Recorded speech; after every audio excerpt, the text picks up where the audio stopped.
In this example, I'm going to show you something which has been very helpful to me personally. It may not help you at all. If you can balance reactions with hydroxide and water alone, it's a lot easier, all right? But I always get confused, all right? Like adding water to the hydrogen deficient side just feels strange to me. So one thing that has helped me so much is this method. It's longer, but it works for me 100% of the time. And the other way works more often than not, but I do get confused for whatever reason. So this may or may not help you, but in Michael's quote-unquote method here, which I'm going to talk about, I'm going to balance the reactions in base first with hydrogen ions and water, because those are usually pretty chill. And then once I get a reaction balanced for acid, I'll go back and neutralize with base. When H plus and OH minus come together, what happens?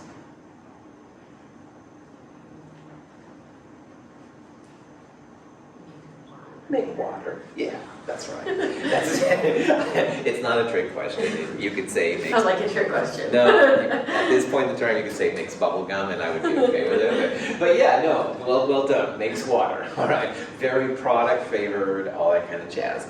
So we're going to neutralize whatever H plus is around with hydroxide to make water. And like all good reactions, if you add it to one side, you have to add it to the other side, blah, blah, blah. So this is the same example we just did. We got down to the point where we're splitting up, reducing and oxidizing, making sure things are balanced for mass. This one was already balanced for mass, and manganese on each side, 4 oxygens, but this one is not. And in the last one, we added hydroxide and water. In acid, this would be easy to balance. You just add an H plus to the side that needed it. You don't have to worry about water, hydroxide, blah, blah, blah. And this part right here is the advantage to my mental way of thinking about things. I can add H plus easy. Don't always do so well in the hydroxide water thing. So anyway, in this version of balancing the reaction, if this was in acid, we would add H plus to that side and be good to go. And then you start adding the electrons to each side, which is the same thing as last time. It's just that now you got the H plus right there. And like last time, the next side, you want to make sure the electron's balanced, so we'll multiply the second one through by 2. That part's the same. And then the next part's the same. We'll add these two together so that the electrons cancel out. And we end up with this reaction, which is great if we're in acidic solution, pH less than 7. We're not at pH of 7, or less than 7. We're at a pH greater than 7 in this problem. So we can't leave it at this spot right here. We've got to get rid of the H plus. But what we'll do is we'll add a hydroxide to each H plus, because hydroxide plus H plus makes water. But the thing is, if I add hydroxide to one side, I have to add it to the other. This is just good math kind of order of operations, whatever. So in this method, all right, you have to get rid of the H plus, and you do that by adding hydroxide, and you add it to both sides. So you can see here, here's the H plus, I'm adding a hydroxide to it, and I'm going to combine these two in a second to make water. But I'm also going to add one to the reactant side. I can add it to both sides, that's okay, but I can't add it to just one side by default. And then, like we talked about earlier, these two will combine and they'll make water. So at the end, all right, I don't have any H plus. I have a new hydroxide on this side. This is turned into water, but that's the same reaction. And again, this way works really well for me. I can do any problem, said Bosley. If I do it in acid first and then base later.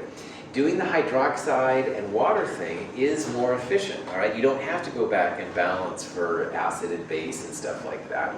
But it is another tool. So if you get stuck on the base ones, do it in acid first, then go back and neutralize so you make it basic. You'll get the same reaction. And again, you can double check your answer. Everything will be the same as before. You'll have atoms balanced on both sides, charges balanced on both sides. You're good to go. This handout right here, the redox reactions handout, once again, will have examples of this. You can go through and see what's going on. And of course, problem set 5 will do some of this too. Any questions? Okay. So when you're balancing redox reactions, all right, the number one thing is you've got to pay attention to the pH. If your pH is less than 7 acidic, you can add H plus in water. But if it's greater than 7 basic, then at the end, you have to have hydroxide and water. Over the years, I've seen people try to add weird things to these, like oxygen or H atoms and stuff, but you can't do that, all right? In acid, you only add H plus in water. In base, you only add hydroxide in water.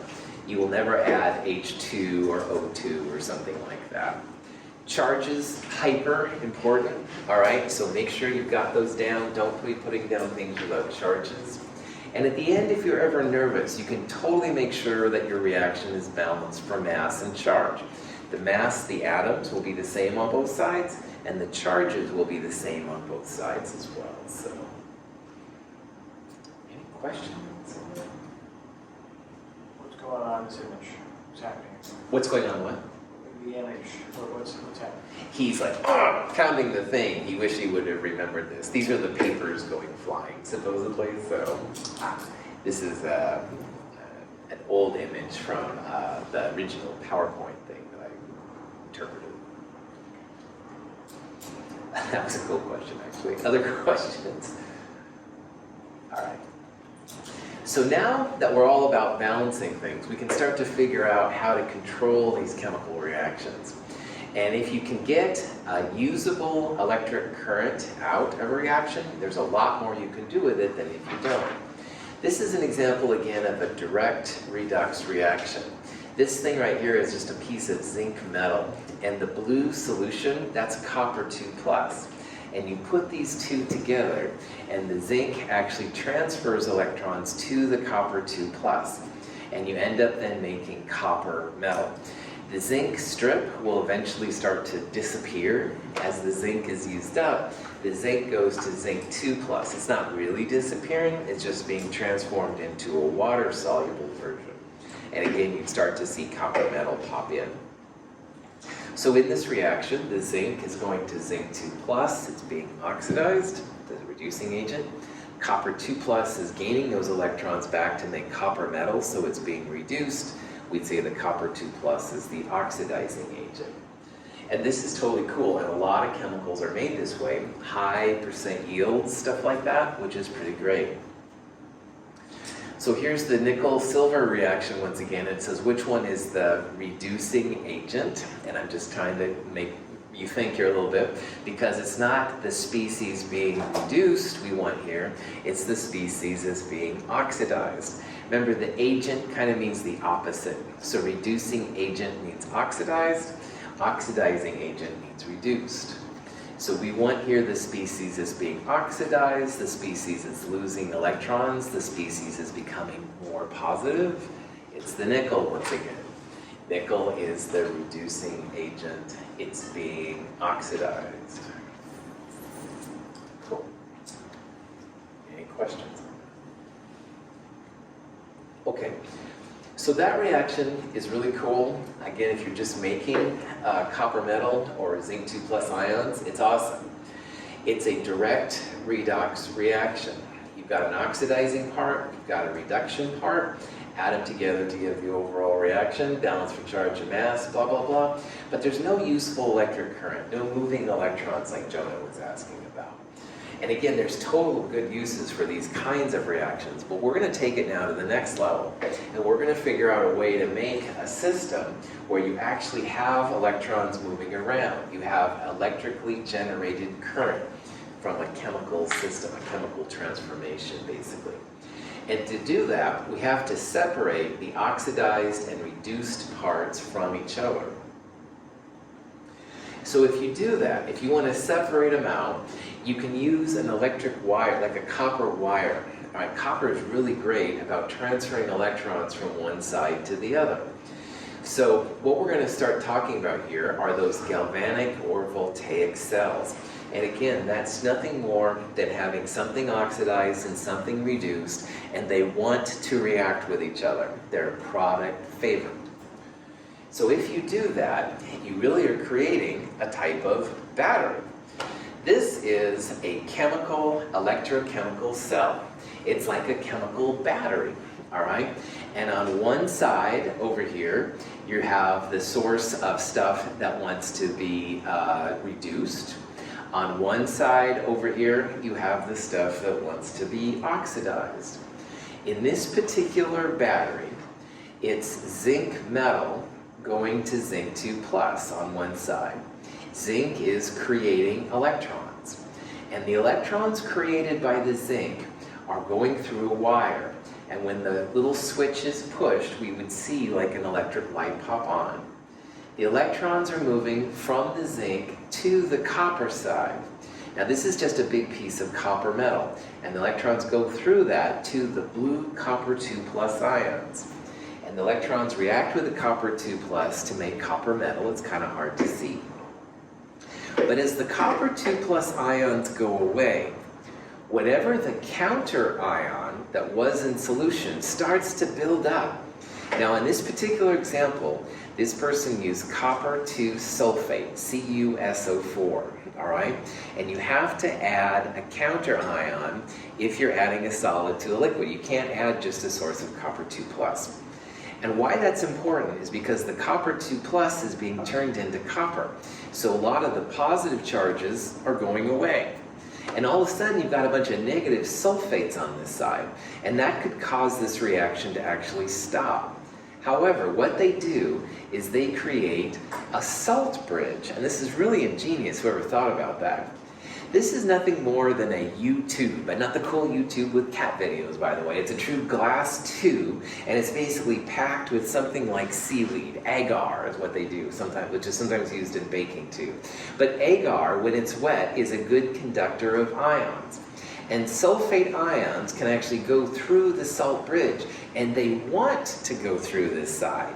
Because over here, where the zinc is turning its electrons going up here, all of a sudden now you've got more positive 2 zincs. So those negative sulfates are like, hey, I'm going to go party over here with positive 2 zincs. And they go over here to kind of check it out and stuff. So the net result here, electrons generated, they go over to this side, they react with the positive ions, negative ions end up going over here to the positive ions. It's a current. It's a racetrack for electrons, all right? Now, chemists will use these little charges to tell the direction that the traffic is going on this racetrack. They go from the negative to the positive because, once again, electrons are negative. So electrons going this way, electrons through this way, blah, blah, blah, blah, blah. You actually have usable electricity. So you can use the electricity to do things like make the light bulb go on. Or you can make like aluminum metal from aluminum 3 plus. There's lots of cool things you can do with this. So instead of just putting your zinc metal in the copper 2 plus and watching the reaction goes, this is a way to separate the sides out. And in the process, you have a stream of electrons. The electrons can be used to do other kind of things. And finally, a battery, which is really nothing more than a galvanic or voltaic cell, just means you put everything together and something happens, all right? There's going to be examples where you put things together and the light bulb doesn't go on. That means there's no reason for the reactants to go to the other side. We'll talk about what that means here. So a battery is just a product-favored cell. It's ready to rock and roll. Chemists call it a galvanic or voltaic cell. Any questions? Yeah. So it's a battery, which means it'll run out of energy eventually. Yep.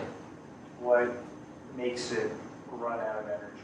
Like, what's the limiting reactant? Yeah. Punchline, we'll go through this in more detail later, but punchline is that you'll have like so many moles of copper 2 sulfate or something like that over here.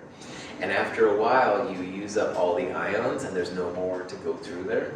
Or you'll run out of, in this case, the zinc, something like that would limit how far you go. That's what happens when our batteries go bad and stuff, you run out of juice for them. Yeah. I'm curious about So obviously, it's not very good for our bodies to become the wire for an electrical current, which is why it can be so dangerous to deal with electrical outlets. But when it comes to just touching one end of a battery, so if you were just touching the negative side, what is it that stops that from being a problem? Is it just because the circuit isn't closed so the electrons have nowhere to go? Cool. A couple of possibilities. We're going over here a little bit into physics, but the first part of your question reminded me that, yeah, every substance has a resistance to electrons moving, all right? And so to a point, our bodies will prevent some electric current going through just based on this resistance. But absolutely, it gets high enough, they'll totally zap us and stuff, right, which is bad. You do need a place for it to flow. So if you've heard of like, people, if you like hang from an electric wire, you're okay. But you hang from an electric wire and touch the ground, you're dead because then you have a way that electrons go through. So you're right, you do need like a path for them to go through. Like squirrels can go across electric current wires with no problem, but the minute they touch the ground and stuff like that. So all of those are players. Some electricity can be doing things that are good, but you're right, a lot of it uncontrolled can do things that are bad too, you bet. So you should always be careful. You shouldn't go, putting forks in electric wires. Yeah, that would be. So it's really just that until a certain point, our body's defenses against electrons have not yet been overridden. Yeah, that's right, that's right. Spider-Man, Electro, or whatever his name was, he had this electricity power, and I was like, I don't know about that, because, man, you'd have to have such a protection against electricity that most people don't have. But anyway, yeah, totally, these are good things to think about. That's why, like, electricians wear rubber boots. Yep. So that the current can't go through. Big time, that's right. Touch things with wood sticks, not metal sticks, so that electricity doesn't conduct. You bet, yeah. Good. All right. So this is the chemist's version of making electricity, all right? Now, just to be clear, most of the electricity that comes from the wall in Oregon comes from hydroelectric power plants and stuff, right? Dams. Some of it's still from oil, which would be a chemical way, but hydroelectric is a movement of things, and that's another type of way to make electricity. This is kind of the classic lab way of making chemistry, and this is where batteries pop in. But there's some certain nomenclature that's used that I want to introduce just so that we're clear. Anode is a term that's used a lot with batteries. And anode just means that that's the source of the oxidation. Now remember, oxidation means losing electrons. And in this problem, the zinc is losing electrons to make zinc 2+. So this would be the anode. Anodes always get the negative symbol by them.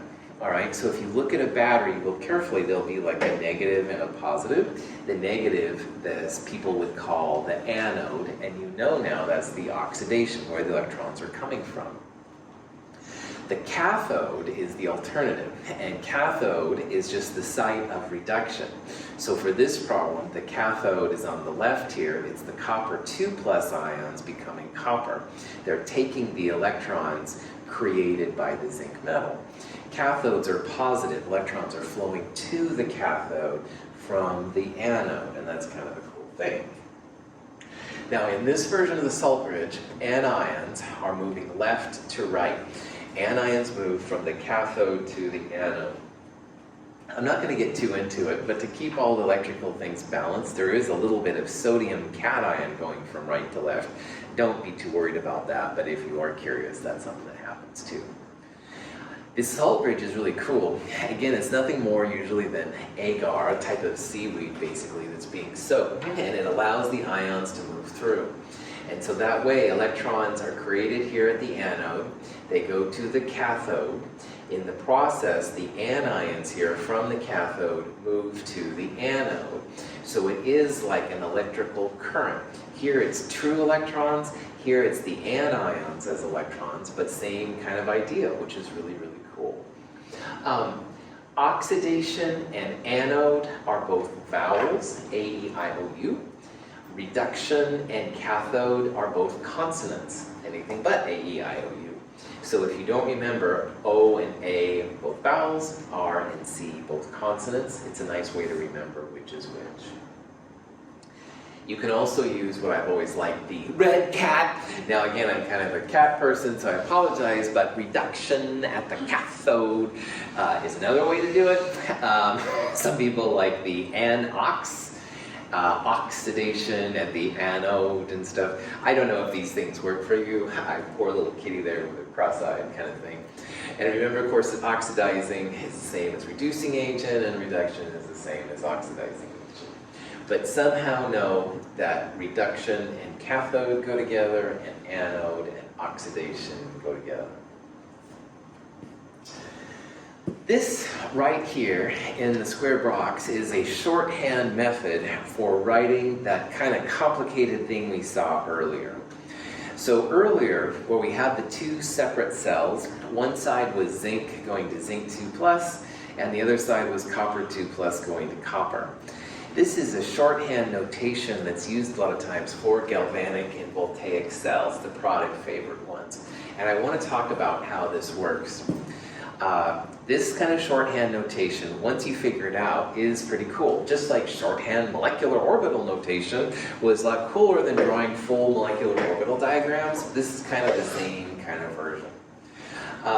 When you see this kind of notation, just remember that electrons are flowing left to right. So electrons are flowing from the side of the oxidation to the side of reduction, left to right. And in this case then, if electrons are coming from this side, this is the oxidizing side, and oxidizing and anode go together. So this would be zinc going to zinc 2+, the anode, the site of oxidation. And on the other side over here, you have copper 2+ going to copper. That would be the site of reduction, or the cathode. Now, the little single lines represent a boundary of phase, and what that means is you're going from a solid to a solution, in this case. Over here, you're going from a solution to a solid. But if you have a change in phase, that's when you use the single line. The double line is for the salt bridge. So the salt bridge would show that the electrons from the cathode here are going over here. It just shows that these two components are separated. That's what it's trying to say. Sometimes people like fat cap. Electrons move from the anode to the cathode, so electrons going left to right. You can see there's lots of cat references. If you're not a cat person, I apologize. You can put dogs in, just get the idea. But anyway, if you see this kind of notation, it's just ways that chemists can talk about these electrocells without getting into full diagrams and stuff like that. Yes? I've noticed that as far as this chapter is going, we've just been doing one directional arrows. Is there a particular reason for that? Most electrocell potentials, especially for product favored, are pretty much 100% product favored. But at the end today, Juliana, we will come back to equilibrium and talk about how to deal with equilibrium from an electrochemical potential. Absolutely, yeah. At the beginning of cells, they're usually very product favored, so you can usually write single arrows, but we will come back to some examples when they are. Excellent observation. Other questions? All right. So if you wanted to describe this reaction, remember copper electrons are going left to right. The anode, or the oxidized part, would be copper going to copper 2+.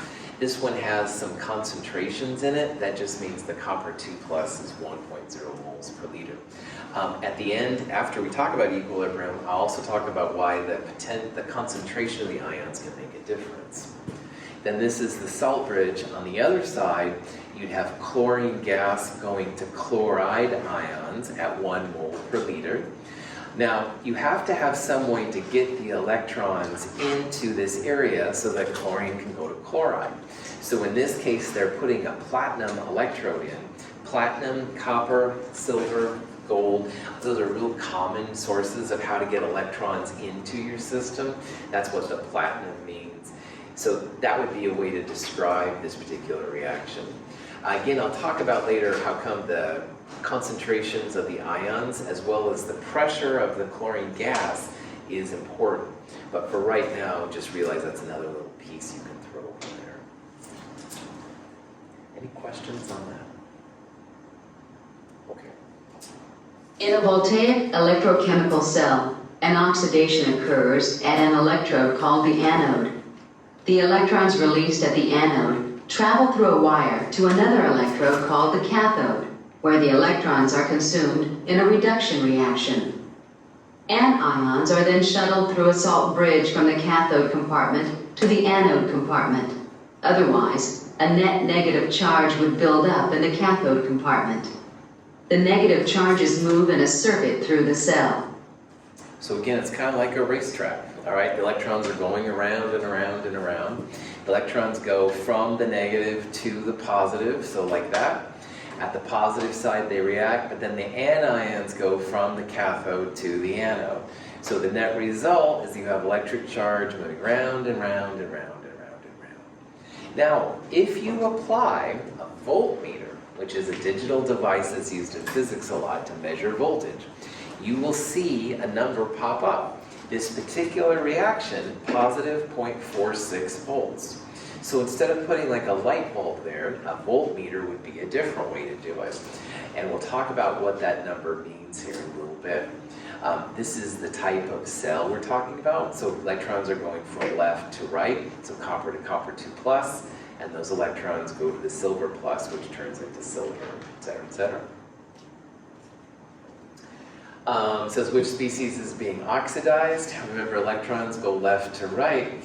So electrons are going from the zinc to the zinc 2 plus. Zinc is losing electrons. The zinc metal is the oxidized part. So the oxidized part, always right there at the very front at the left side. The reduced part would be right after the salt bridge, which in this case would be a gold plus ion going to gold. All right. Now, we're talking about galvanic cells, or voltaic, same thing, and all of those mean are that we have product-favored reactions. And going back to what Julianta hinted at, which is really good, these reactions we're going to consider to be pretty much product-favored for right now, and very, very strongly product-favored. But we'll talk about equilibrium and reactant-favored later on. So in galvanic cells, the anode is negative, the cathode is positive, because electrons are flowing that way. If you have an electrolytic cell, which is the type of battery, you put everything together and nothing happens, then the signs are flipped, but you don't have to worry about that so much. Just realize that in most cases what we're going to see are the batteries that work. So the negative side will be the source of electrons, and the positive side will be where the electrons are flowing to, from the anode to the cathode, from the negative to the positive.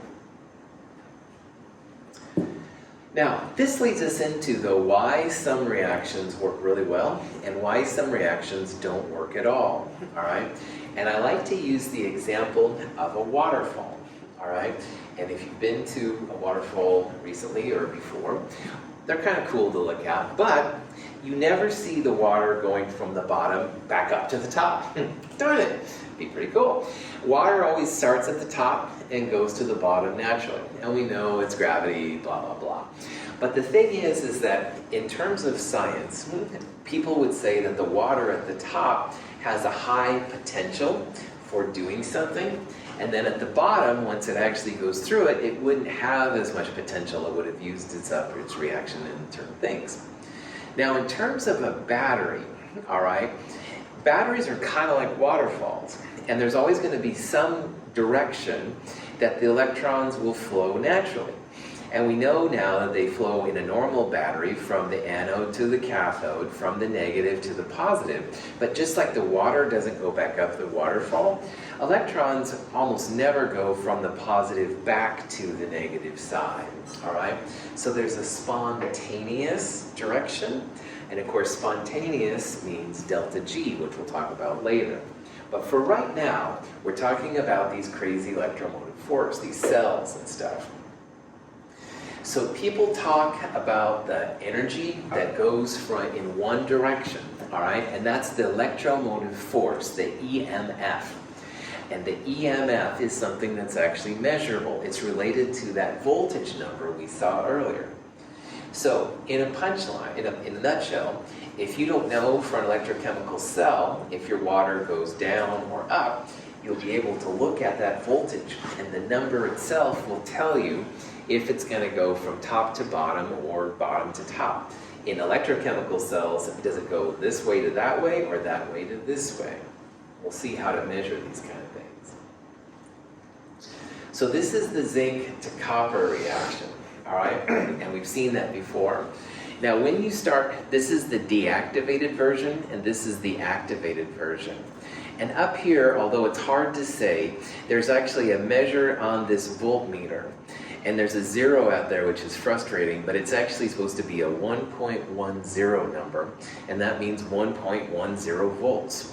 So when you plug this in, the zinc electrons go to the copper 2+, concentrations we'll see are important here. But anyway, you'll get this value, this cell potential value of 1.10 volts. And they call that number, 1.10 volts, the electromotive force, or EMF. And EMF is super important when it comes to these reactions. And if you don't remember EMF... Unbelievable! Okay, I'll probably date myself here. Does anybody know this song? Good, thank you, Bethany, for not making me go, don't even have to say anything in the rest. This was EMF, the band. Unbelievable. Okay, well, anyway, dorking out once again. EMF in chemistry, in electrochemistry, is the voltage, all right? And there's a lot of really cool uses for the voltage. So what we're going to do now is we're going to look at what this EMF thing actually is all about. If you hook up a zinc copper cell together and the solution concentrations are 1 mole per liter, you will see at 25 degrees Celsius a 1.10 volt meeting. So volts is just another type of unit like joules or grams, all right? It's for electricity. In this case and stuff, you have 1.10 volts when this is set up. So we're going to look at how they got this number and how we can predict what voltages will be for other systems. What is a volt, Dr. Russell? Oh, great question. A volt is a derived unit, all right? Just like newtons and other kind of things. A volt is equal to 1 joule per coulomb. Now, coulomb is a way to measure charge, all right? And an electron and a proton have similar but opposite sign charges. So volts are just joules divided by coulombs. We'll see more about this later, but it is something that's used a lot in science. 9-volt batteries is 9 joules per coulomb. All right, so that's a practical application of something that's right around us all the time. But anyway, we'll see what voltage means and stuff in terms of these cells now. All right, so when you want to measure something, all right, they talk a lot about standard cell potentials and regular cell potentials. And a standard cell potential gets that cool little superscript, a degree symbol. And just like we've seen for thermodynamics, standard potential conditions, 25 degrees Celsius, concentration of the ions will be 1 mole per liter. If you had a gas, it would be 1 atmosphere. That little 0 just means standard conditions. And most of the time in this class, we will deal with standard conditions, so we'll use little E0 values. But if you see it, it just means, don't use 0.1 molar, don't use 10 moles per liter. Don't have a measurement at, say, 300 Celsius. Make sure you're about room temperature, stuff like that. All right, so splitting this reaction up, you've got zinc going to zinc 2+, copper 2+, going to copper, like we've seen already, all right? If you knew the half reactions, the E0 values for these 2 half reactions, then you could add them together to calculate the E0 for the whole reaction. E0 is a way to say E superscript 0, just sounds a little more English, I guess. Anyway, if we knew these half cell reaction values, we could add them together to give the overall E for this reaction. And so scientists, when they started to study this, they needed some way to measure a cell potential. Now when it comes to length, distance, all right? The meter in the metric system is awesome, all right? You can split the meter, this is the wrong side, this is the metric side. You can split the meter into like centimeters, millimeters, you can have kilometers and stuff like that, but you've got to have the base unit, something you can measure it next to. And so in the cell potentials, they needed something like that as well. So scientists came up with the idea for what's called SHE. SHE stands for Standard Hydrogen Electrode. And the SHE, which by the way, Julian, it has an equilibrium arrow, just in case you were feeling left out there with equilibrium. We talk about it so much this term. Prop that back on. SHE electrode is acid ions, H+, reacting with electrons going to hydrogen gas. You have to have the hydrogen ions at 1 mole per liter, the hydrogen gas at 1 atmosphere, but if you have this set of conditions, your cell potential is 0.00 volts. And you're probably like, whoopee-doo, that's pretty exciting. But this is the equivalent of the meter stick for cell potentials. All right, we'll see how to use that. So scientists collectively came up with this definition to come up with how to describe cell potentials. And now that they have it, they can use this reaction relative to other reactions to measure how these things work out. That was probably as clear as mud. So let's look at this reaction. Now this is zinc and zinc 2+, and we have hydrogen ions going to hydrogen plus, or hydrogen gas, going to hydrogen ions. Now remember that electrons flow from the negative to the positive. So in this half reaction, zinc is going to zinc 2+. That's the place where the electrons are coming from. That's the anode. That's the source of oxidation. This side, with the positive, is where electrons are going to. So electrons here are going from hydrogen ions to hydrogen gas. So you can think about it as 2H plus 2 electrons going to H2. This is the side of reduction. So people set this cell up, they put the voltmeter on it, and they get a value of positive 0.76 volts. And that positive 0.76 volts is for this whole thing, all right? However, we're going to see this is the SHE electrode, the hydrogen ions going to hydrogen gas. And this electrode had a value of 0 volts. So what that's going to mean, we're going to see a little bit, is we can calculate the cell potential of the zinc going to zinc 2+ electrode. So what scientists do is we don't know what zinc going to zinc 2+ is, and that's what we'd like to figure out. But we do know that SHE is 0 volts. And you plug this whole thing in together, and your cell potential comes out to be something measurable, positive 0.76 volts. Well, if this plus this equals this, it's probably not too hard then to realize that zinc going to zinc 2+ is positive 0.76 volts. So once we all, as scientists, collectively decide that this is 0 volts, then we can start going back and figuring out different cell potentials for non-SHE electrodes. And that's what scientists do.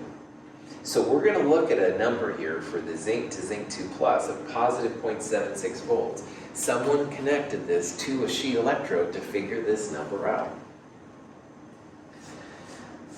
So this is how they find these cell potentials, and we'll see what's happening and stuff.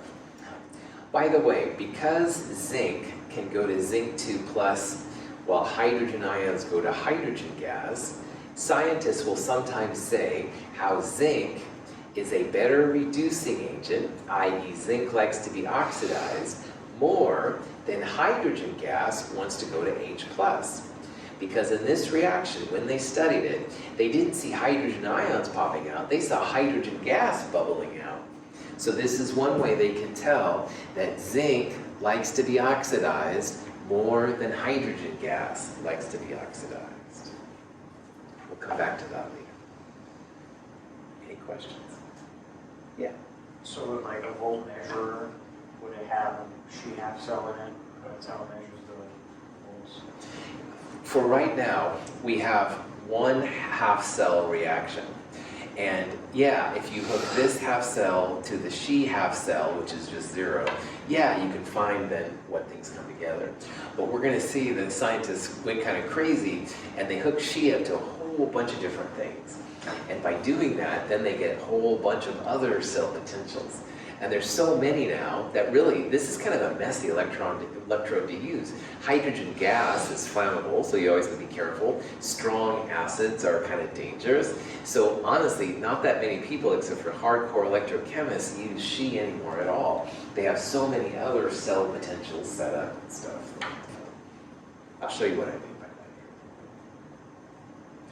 All right, here's another reaction with She.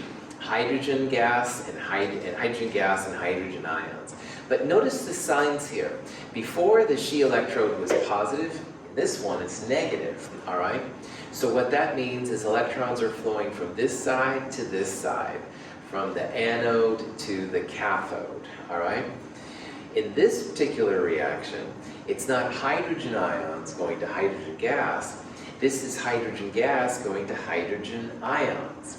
So the copper 2 plus has a lot different cell potential than the zinc does. Copper, in this case, would rather take the electrons to make copper metal. So in this side, the copper 2 plus is taking the electrons, that's what the positive sign means, and going to copper metal. And when they plug this into the voltmeter, it's positive 0.34 volts. Well, you can probably imagine then that if She is 0 volts, 0 plus X, which is this value, equals positive 0.34, that's how they get the value for the copper 2 plus going to copper value. So again, by defining She as 0 volts, hooking everything up to a voltmeter, then basically the other side, whatever happens to be, that's the voltage. So in this case, it's positive 0.34 volts going together. Now, She, like I just told Jonah, is a messy electrode to deal with. It's got messy hydrogen gas, it's got really corrosive acid. So let's kick out the She electrode and use the zinc and copper. Well, no problem. We just saw that zinc likes to go to zinc 2 plus. That's what we saw with the She electrode. We also saw how copper 2 plus likes to go to copper metal. That's what it did with the copper metal. So you put these two together, and you can actually figure out the cell potential. So we saw from the first She example that zinc going to zinc 2 plus, positive 0.76 volts. The second reaction from the last slide, copper 2 plus going to copper, positive 0.34 volts. You add them together to give the overall reaction, and sure enough, 1.10 volts is what you get. And that's what the voltmeter shows you when you put it together. So these half cell potentials, which is what these numbers are, were calculated from She. And if you can do that, then you can put other react combinations together, not use messy She, and figure out what the overall cell potential is. And you can figure out which direction the electrons are going to go, stuff like that. Cool. So, if we wanted to figure out the cell potential for this reaction, and these were the pieces we were given, notice how nickel is a reactant, and we want nickel as a reactant. So what that means is we're going to use this number as is. Also notice how the mercury 2 plus ion is a reactant, and this problem has mercury 2 plus as a reactant. So we're going to use both of these cell potential numbers as is. We're not going to flip them or anything like that. And all you have to do, like we did with the copper and zinc just a second ago, add them up. So 1.04 volts is what you get when you add these together. And that came directly from adding the cell potentials together. So if you have the cell potentials to give you what this thing is up here, add them together, good to go. Any questions on that? So, people have done a lot of these reactions. They figured out the cell potentials for a lot of different pieces. But some of them were listed as oxidations and some of them were listed as reductions. and because chemists are anal retentive, or because we wanted to make a concise table, what they usually do is they'll write all of these cell potentials as reductions. So what that means is you'll see these tables, and they're almost always listed like reductions. Electrons will be a reactant. You won't have any electrons as products. It's easy to flip a reaction that's an oxidation to a reaction which is a reduction. If you flip a reaction, you change the sign but not the magnitude of E. So as an example, earlier we saw how zinc going to zinc 2 plus had a positive 0.76 volts. But this is listed as an oxidation. Electrons are a product. If we want to put this in a table, we need to write this as a reduction. So we're going to flip reactants and products around. And what this thing says right here is we're going to take the E naught value and just make it negative. We're not going to change the magnitude, we're just going to change the sign. So if you write zinc 2 plus 2 electrons making zinc, the opposite of this, notice the E potential just flipped. It went from a positive 0.76 volt to a negative 0.76 volts. All right? You're going to see both positive and negative cell potentials, and that's okay. The negative ones just prefer to be oxidized, while the positive ones we're going to see prefer to be reduced. So if you see a negative E naught value, it just means it's a great thing that likes to be oxidized or a reducing agent. If you see a positive E value, that means it likes to be reduced or it's a great oxidizing agent. And again, we'll talk about this in a little bit. So, punchline, what we've been building up to in this hour, is there are great tables of reduction potentials. And this is the one we're going to use in problem set number 5. And most of these reduction tables, all right, are listed this way. It's listed from most positive half cell down to most negative half cell. And all of these are reductions, all right? Electrons are reactants, and over here are the products. So if you look carefully, right here, this is zinc 2 plus 2 electrons going to zinc. They have an extra sig fig, minus 0.763. We've been seeing it mostly as zinc on the left and zinc 2 plus and 2 electrons on the right. That would be a positive 0.763. So any of these reactions, you can flip around, just change the sign.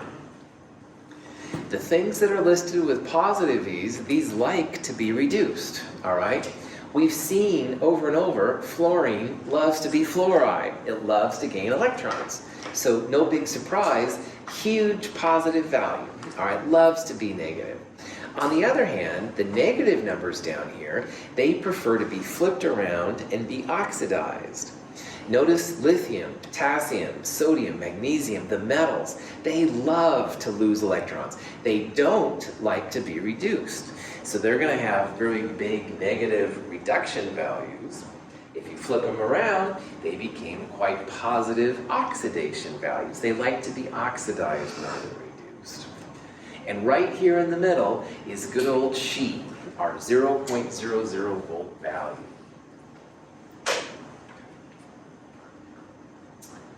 Any questions on that? Cool.